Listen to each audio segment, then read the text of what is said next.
welcome to episode 68 of Pink's Picks, Book Recs from a sort of retired English teacher.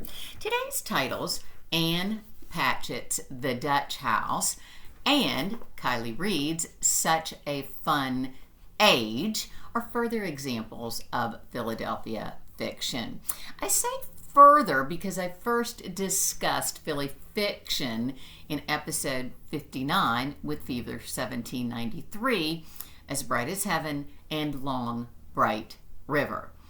In those three, the city plays a significant role in the narratives. In today's novels, Philly serves only as an incidental backdrop. These stories could just have been set in any large northeastern city and its surrounding areas. I'm interested in Philly because my son lives there. The Dutch House takes place in the Elkins Park suburbs from the 1950s to the 2000s at an historic house where big Gatsbyesque parties once took place.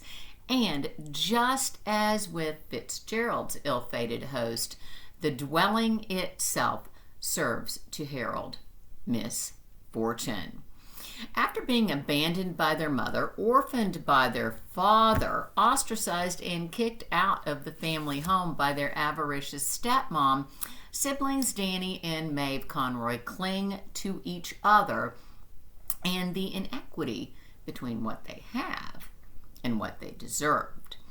Though this story is rife with well-developed symbolism, motifs, allusions, as well as brilliant hyperbole, litote, simile, metaphor, and metonymy, it's Danny's first-person retrospective narration, taking apart the past with a flea comb that rivets the reader. At one point, Danny shares with Maeve that we overlay the present into the past. We look back through the lens of what we know now, so we're not seeing as the people we were. We're seeing the past as the people we are now. And that means that the past has been radically altered. Wow, we can all relate to Danny's assertion. Such a Fun Age is set in the Washington Square West section of downtown Philly in 2015.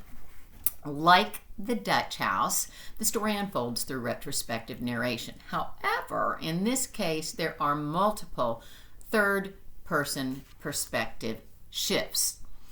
Late on a Saturday in September, entrepreneur Alex Chamberlain phones her beautiful, college-educated, but nevertheless confused, anxious millennial babysitter to enlist her emergency services.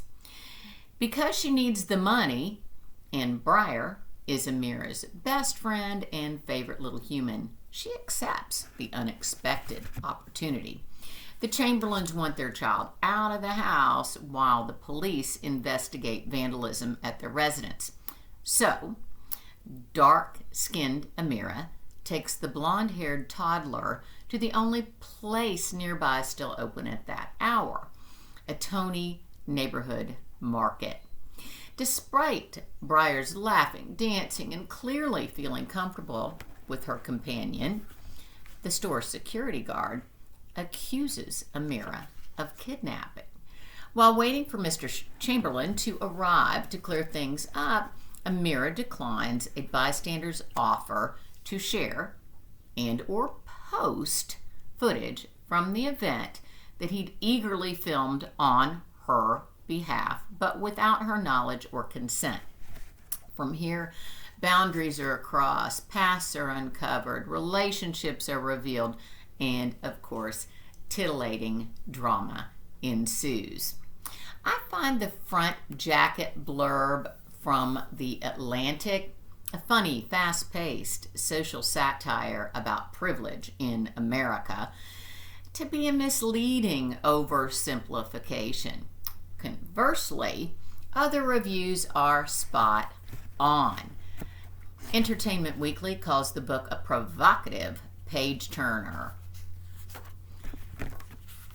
a saga of betrayals, twists, and perfectly awkward relationships. Author Taylor Jenkins Reid no relation, writes about the delicious gray areas and flawed points of view. Alana Masad from NPR, I think, hits the nail on the head. She suspects this book will read quite differently to various audiences. Funny to some, deeply uncomfortable, and shamefully recognizable to others. The Dutch House was a Pulitzer finalist. Such a Fun Age was longlisted for the Booker Prize. Dutch is a read with Jenna pick. Such is a Reese's Book Club selection. Both titles appeared on numerous best books of the year for 2019. Patchett has published several best-selling books. Such, remarkably, is Reed's first and won the Goodreads Choice Award for Best Debut Novel and the African American Library Award. I give both of these books much deserved A's. Next time I'll discuss two similarly titled books, The Nature of Fragile Things and Mostly Dead Things. Until then, have fun, but do your summer reading assignment. Bye-bye.